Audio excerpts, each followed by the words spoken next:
I'm Marvin Scott, and today we dip into my vault to dig out one of the darkest moments in American history. Video of the assassination of our 35th president, John Fitzgerald Kennedy, as he rode the motorcade in Dallas. The date, November 22nd, 1963, is seared into the country's collective consciousness. And I'm joined on this journey with my dear friend and colleague, Monica Morales. Hi, Monica. Hi, it's an honor to be here. Well, you know more about it. You weren't even born back in 1963. It was an awful moment for all of us who lived through it at that time. And, I saw people just crying in the street. He was such a loved president. Well, there's such a resurgence of interest in that day. It is such a historical moment. And it is amazing, the Get interview that you got. And I don't think people understand that you were front row center in that day, understanding what happened that day. So this might go viral if people get a hold of this, because I think you know a lot more than most. Well, I understand a lot of it because of my exclusive interview with Abraham Zapruder. Mr. Z, as they called him, he was a dress manufacturer just off of his offices off of Elm Street. And he loved President Kennedy, and he was just so eager to get video of his camera.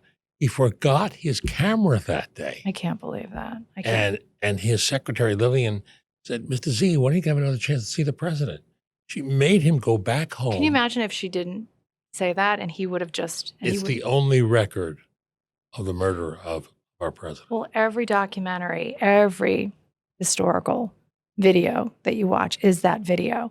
And should I tell people about this Get? Oh, I got the interview. Yeah, because this is actually bigger than journalism. This comes about out of his granddaughter's book. In November of 1966, Abe granted a rare television interview. Now, again, this is the book if you want to see it.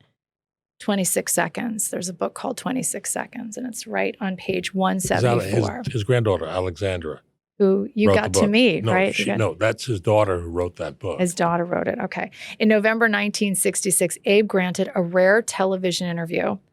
I suspect that life's decision to revisit the assassination and the extensive use of frames of the film in the November 25th issue prompted the calls from reporters eager to get his unique viewpoint. Marvin Scott was a reporter working for the Mutual Broadcasting System who was producing a radio documentary about the assassination. And hearing your voice on that as well, the interview is incredible. As he described it in an article posted on the New York City TV station WPIX website in November of 2013, Abraham Zapruder was the, quote, hoped for prized get for his documentary. And it took some cajoling, pleading, and good old-fashioned charm to get him to agree. How did you get him to do the interview? It took some time on the telephone. I called him from my motel, and he said, Mrs. Scott, thank you very much, but I don't do interviews, please. And he appreciated the call, and I wasn't letting him go. We started talking. I knew he, at one time, had lived in Brooklyn with his Russian Jewish family, and I started talking about New York.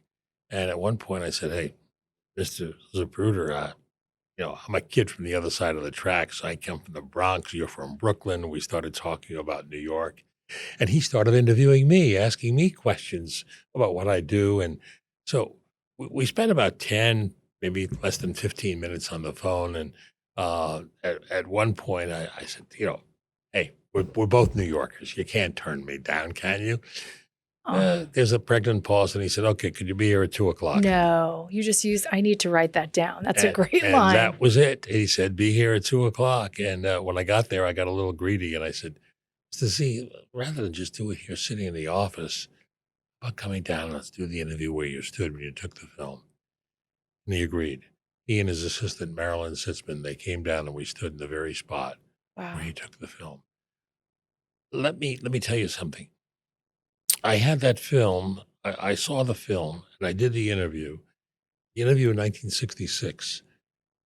I felt once I saw the film, if I ever get my hands on the film, I can make it sound like Abraham Zapruder was narrating a portion of it. It's unbelievable. It took me 40 years to achieve that. Wow. Daily News did a big story on that. Yes.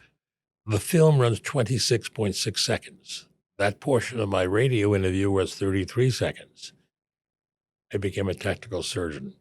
Clipped a little bit, a little nip and tuck here. Just take a look. Here's the video I did 2 years ago. I wouldn't have had the pictures at all if it wasn't for my secretary, Mrs. Rogers, who made me go home and get the camera. I didn't have a camera with me at all that morning. And she insisted I go home and get the camera. The images he recorded are seared in America's collective consciousness, whether you lived through it at the time or one of the millions who have been born since. The visual images of a young president being brutally murdered endured as a deeply personal experience. With his 8mm camera in hand, Zapruder checked out 3 spots before finally positioning himself at the lower left corner of this grassy knoll, in front of the Texas School Book Depository building. It was a perfect vantage point to film the president's motorcade. His narration is added from a portion of the interview I did with him in 1966. The images are extremely graphic. I saw the motorcycles, then the car approached, and Jacqueline and the president were waving. And as it came in line with my camera, I heard a shot. I saw the president lean over to Jacqueline, then the second shot came. And then I realized, I saw his head open up, and I started yelling, "They killed him, they killed him." And I continued shooting until he went under the underpass. The film runs 26.6 seconds, but over the years it has gone through thousands of hours of frame-by-frame scrutiny. It was the centerpiece of every official investigation. The Warren Commission ruled on it in reaching the conclusion that Lee Harvey Oswald acted alone. But the film also fueled many of the conspiracy theories. In 1979, a congressional committee established to reinvestigate the assassination concluded that there was, quote, probably a second gunman who shot from the grassy knoll, just adjacent to where Zapruder was standing when he shot the film. But Zapruder told me he did not hear a second gunman. Do you feel the shots perhaps came from behind the fence or behind you on the grassy knoll? No, as a matter of fact, I heard some comments about us, and I went back to the place where I stood when I shot these pictures and looked to that wooden fence that we're talking about.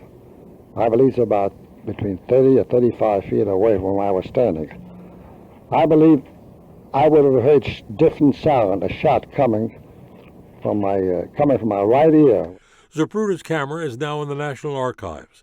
A new camera Bell and Howell sent him was never used. He told me he could never again put his eye to the viewfinder because it rekindled all the images of that awful day in Dallas. Marvin, that was incredible. I'm dying to know, what do you think happened that day after hearing his interview and seeing the video?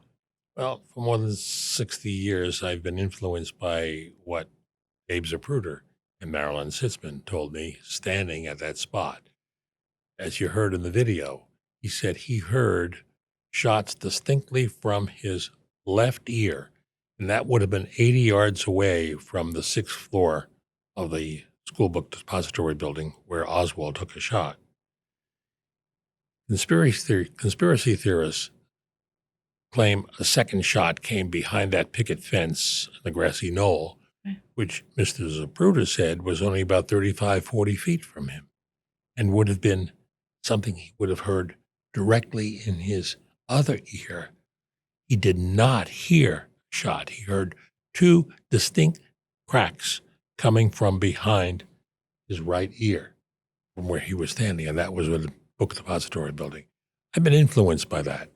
The film, incidentally, was bought by the government many years later, paid the Zapruder family $16 million for that film, and the 6th Floor Museum in Dallas now has the licensing rights. They've allowed us to use the film. I have contributed my original cassette recordings to the museum and a photograph I took of JFK, which is now part of the permanent assassination collection. And they've done 2 living history videos with me. Is that the most important interview, one of the most important interviews you've ever done in your life? I would say. The museum told me he did not do interviews, and I was one of 5. He did He did the Clay Shaw trial, the Warren Commission. He did a couple of authors and me. It really had an impact. I wanted to take him to dinner. He said, no way, I want my wife to come back and meet a nice boy from New York. So he took me back to his home and we shot pool.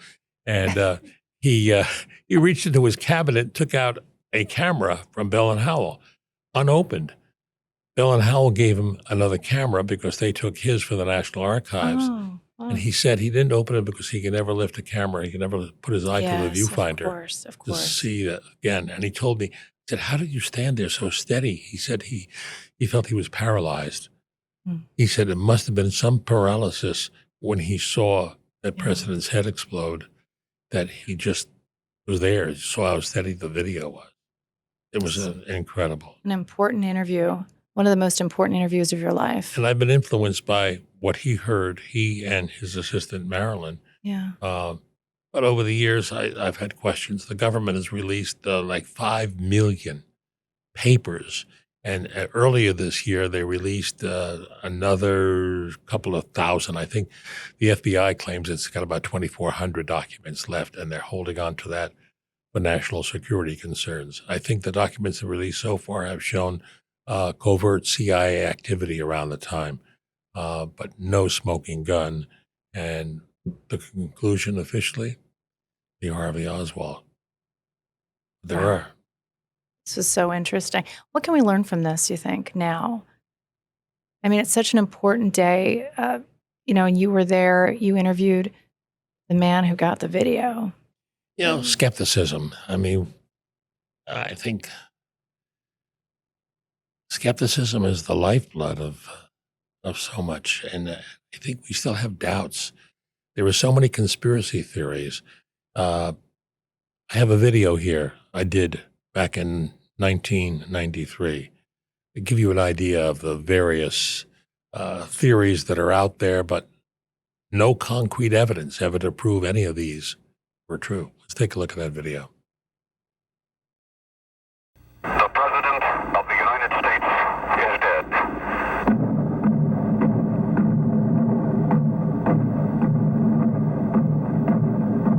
The murder of our 35th president reruns in the nation's collective consciousness like a horror show that never ends. The newspapers are yellowing with time, the headlines fading from the pages, but still quite vivid are the memories of that day. Memories clouded only by what the majority of Americans still perceive to be the uncertainties of what truly happened in Dallas that fateful day. Parkland Hospital has been advised to stand by for a severe gunshot wound. Although the Warren Commission concluded that Lee Harvey Oswald was the lone assassin, 7 out of 10 Americans still believe Kennedy was the victim of a conspiracy. There are more than 200 books with assorted theories, and now a computer disk for desktop detectives to do their own analysis. The JFK Assassination, a visual investigation, contains digitized versions of the infamous Zapruder film and computer animation showing conflicting bullet angles. 30 years later, the nagging questions persist.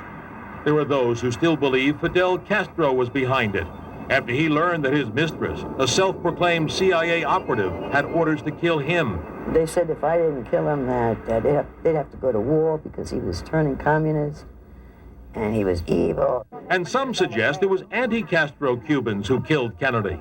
They hated him for lack of air cover for the Bay of Pigs invasion. That was one thing. They hated him because he was catering to the minority races, the blacks. Marita Lorenz, who was interviewed in the Conspiracy Tapes, a documentary to be seen here on Channel 11 December 8th, says she didn't realize how deep that hatred was until 24 hours before the assassination.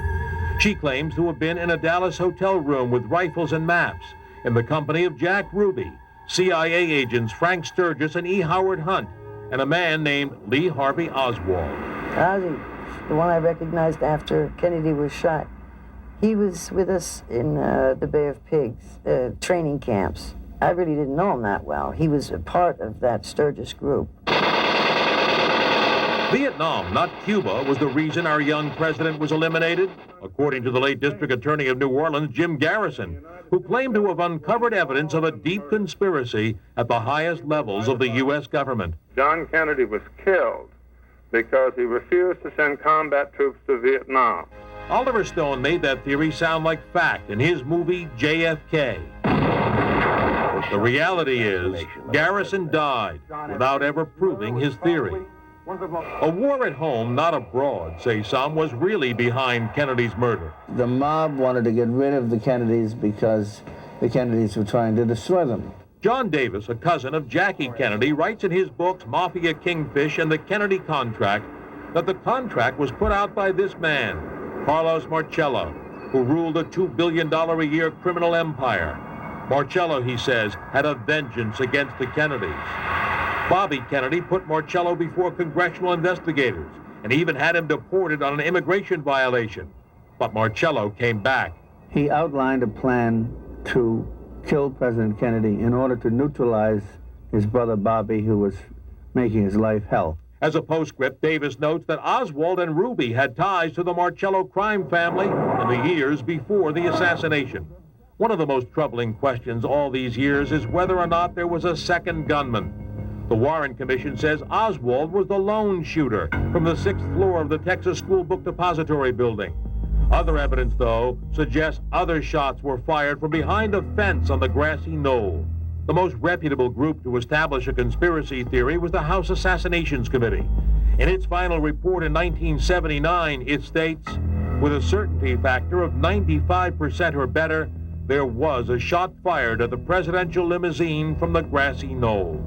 Investigative journalist Gerald Posner disagrees. He debunks all the theorists in his acclaimed book, Case Closed. And after screening the documentary, The Conspiracy Tapes, still concludes that Lee Harvey Oswald killed JFK. Absolutely no question. 100% I put my professional reputation on the line. That's the man that killed Jack Kennedy, not as part of any conspiracy. The Warren Commission said some facts about the assassination would never be known in our lifetime for reasons of national security. That secrecy perpetuates the mystery, as does this statement by Jack Ruby, who silenced the man who could have provided the answers. Listen carefully. The world will never know the true facts, what occurred, my motives. Jack Ruby died in prison carrying with him whatever it was he knew. And I got to tell you, Monica, I've been troubled by those words. He's saying the world will never know the true facts about what occurred, my motive. Lots of questions the conspiracy theorists have expressed over the years over that. And I remember Earl Warren had said something that we would never know during our lifetime, some of the facts that they were holding. Meantime, 5 million documents have been released. The FBI is so-called processing 2,400 more documents, which are being withheld. They say they're processing it, whether they're holding it for national security reasons or not, we don't know. That continues the interest, right? I mean, Absolutely. I can't get enough of this, by the way. This is incredible. This is incredible. I mean, do you think about it sometimes that you witnessed all of this? You were part of history? Through my interaction with Abe Zapruder, yes. I felt I was there. I've been to the 6th Floor Museum on a couple of occasions. I've seen where Oswald taken the shot from on the 6th floor and the archives that are there. And you ever go to the 6th Floor Museum in Dallas, ask them to see the Marvin Scott collection. They've used I've seen it, the Washington Post, I've seen people have listened to it and used some of the quotes. I was told by the museum they learned more about Abraham Zapruder through my 22-minute interview. Yeah, I believe that. Than anything he told the Warren Commission or Clay Shaw trial. I think that people feel comfortable talking to you. I know I feel comfortable. So I think you did an incredible job. Thank you. That day. It was just incredible. I stacked that interview and I gained a friend. You did. And the fact that you've interviewed JFK, I mean, it's unbelievable. Well, I met JFK first in West Virginia. My first job, I was at a television station. And when he entered the primary, and he came in, and here was this Ivy League guy. He was so good looking, and he just captured the imagination of people in the heart of Appalachia. He walked into the coal fields, and I got to take pictures of him. And one of the pictures I took of JFK is now in the Library of Congress. You take a look at that picture. Incredible. It was a moment and talking to him, it was just so easy to communicate with him. I've long maintained that communication skills are better than political skills. And Definitely, and hands he down. captured the Yeah. communication skills, definitely. 62 years later, even though there's no evidence, the conspiracy theories continue. And I don't think they'll ever stop. I mean, there's still conspiracy theories about the assassination of Abraham Lincoln. So fascinating. Anyway, I want to take a break. When we come back, we'll talk about the woman who was behind John F. Kennedy, Yes. Jacqueline Kennedy. Yes, Jackie O, Jackie O. We'll be right back. Okay.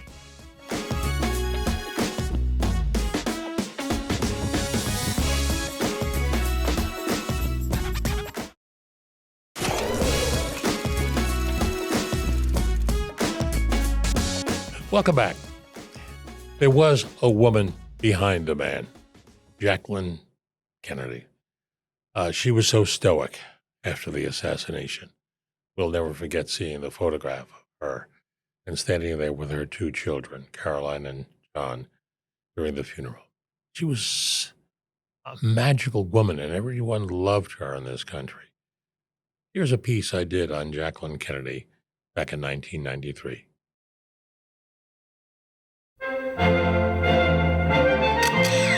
She wore the face of the radiant bride with a handsome groom. At 31, she was the Queen of Camelot, bringing romance and excitement to the White House. There's the unforgettable image of the black veiled widow, who in mourning her own loss helped a nation in healing. There's the face of the dedicated mother. And now at 64, the adoring grandmother. Jacqueline Bouvier Kennedy Onassis has been described as both the most famous and obscure of women. That is what keeps us fascinated. Jackie was married to him, and we lost him much too soon. So she's really one of our few links to the president. She survived with dignity, with style, with elegance. I think she's lived out every woman's dreams and fantasies, both negative and positive. I think the major role of the First Lady is to take care of the president so he can best serve the people. I want to take this opportunity to express my appreciation for the hundreds of thousands of messages. The knowledge of the affection in which my husband was held by all of you has sustained me, and the warmth of these tributes is something I shall never forget. After leaving the White House, Jackie Kennedy retreated into the shadow of privacy and subsequently into the protective arms of billionaire Aristotle Onassis. She shocked us, and I won't say that we liked it, but we sure were intrigued by a woman who could go from John Kennedy to a rich Greek. I mean, this is a woman we didn't really know. Her reclusiveness has heightened the intrigue. Everyone wants to know what Jackie is really like, and it's a common question asked of her doorman. She's a nice woman. That's all I can say. Jackie is one of the most sought-after subjects of the paparazzi and the tabloids, which have given us such tidbits as, Jackie is a chain smoker. She has had 2 facelifts. She is very, very rich, thanks to her current companion, diamond merchant Maurice Templesman, who made an investment in gold bullion with the $20 million she received from the Onassis estate. Jackie is now said to be worth about $200 million. Jackie is a materialistic. She is extravagant. And if a guy can make money for her like that, she'll become pretty good friends with him. This is a building that Jackie bought the apartment in 1964 for $200,000. Today it's worth about $5 million. This is a tour named Jackie. For $10, Sam Stafford, who runs a company called Sidewalks of New York, shows Jackie watchers her favorite haunts. I want to be Jackie Onassis. I want to wear a pair of dark sunglasses. This is Morgenthau Fredericks, where Jackie's sunglasses are made. This is Encore. They sell her used clothing here and pay her a 60% commission. This is Mariolo, where Jackie buys her shoes, size 10.5 quadruple A. Where she lives, where she shops, where she dines. There's still this fascination 30 years later about Jackie. Just what is it about the former First Lady that still captivates so many? We grew up as contemporaries, and I always looked up to her as the most beautiful, magnificent, elegant lady. She's a very rich woman. She's the closest thing we have to American royalty. 2 days after we joined the tour, it was canceled, following the commitment to Bellevue Hospital of a woman stalker who was obsessed with Jackie. We all remember Jackie as the matriarch of the Kennedy presidency. But above all, she is the mother of Caroline, Buttons, as JFK called her, and John Jr., or John John. 2 kids who turned out just fine. And much of the credit goes to their mom. She had a real vocation for motherhood, and she delighted in those 2 kids. She loved them. The handsome image of his father, John, turned 33 today. He's a lawyer and one of the most eligible bachelors around. At 36, Caroline Kennedy is the mother of 3 and an accomplished author. When Jackie isn't working as an editor at Doubleday, she relishes her time these days with her grandchildren. And we, like voyeurs, continue to stop and stare. Jackie's father once advised that a woman must always maintain her mystery. Jackie does. Perhaps that's the reason we're still mesmerized. I'm in shock. I'm just in shock that you met Jackie O. I mean, tell me all about her. Well, I have a picture where I met her many years later at Sardi's. There was some function there, and we're talking. And as you can see from this picture, she's smiling, and I was trying to figure out what did I say to her that made her laugh? And I think I was relating to her the first time I set eyes on her in West Virginia during the primary.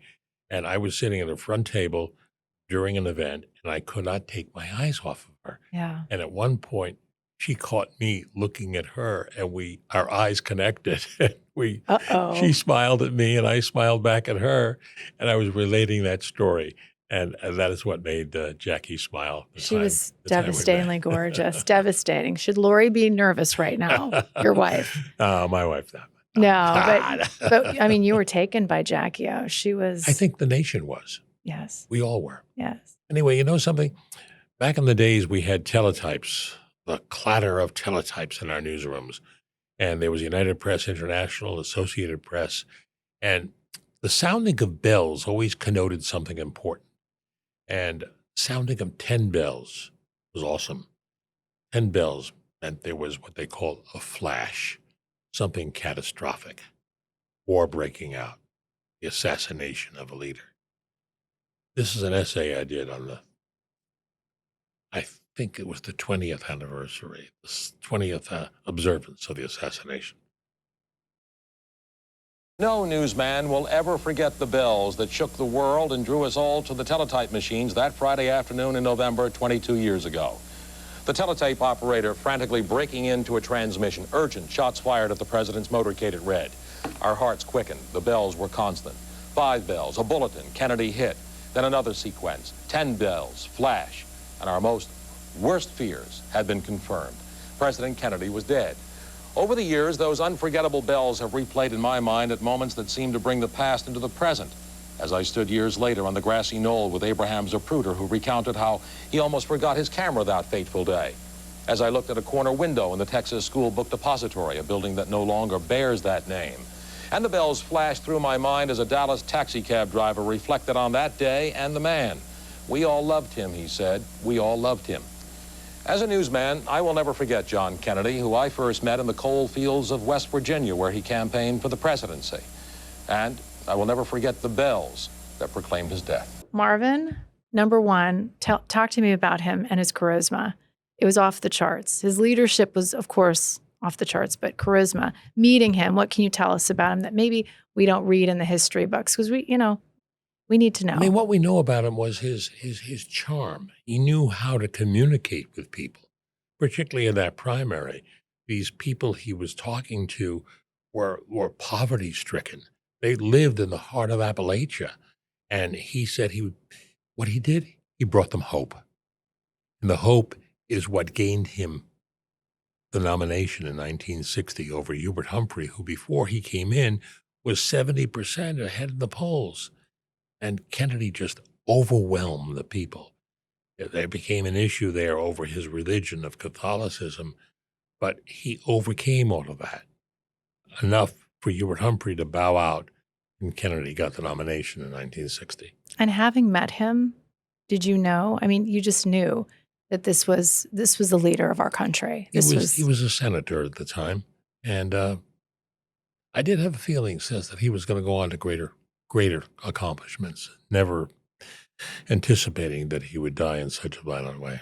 Yes, yeah. It's amazing that you met him. What can we learn today about all of this? What do you hope people watching will get from all this incredible work? You're the gold standard of journalism, by the way. Thank you. I think every moment is a moment in history. And I feel grateful that I was able to capture just a microcosm of our past history of John F. Kennedy. I was impressed by him from the very moment I met him. And so obviously were the voters over the years. His accomplishments of the space program, the Peace Corps. He said, we will get a man to the moon in our time.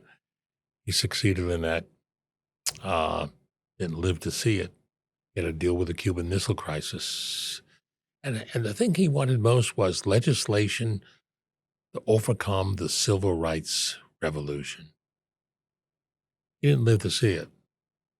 A year or two after he was killed, that Lyndon Johnson succeeded in getting that legislation. So there's so much background there in such a short period of time of this man's life. It was incredible. I think there's a hashtag, every moment is history, is part of history. Is that what you just said? True. Hashtag, every moment is, that was epic. You're epic, Marvin. You're amazing. Absolutely Monica. Amazing. Monica, thank you. Love you. Love Thank you. Anyway, that's our trip to history from my vault today. We've given you a lot to digest.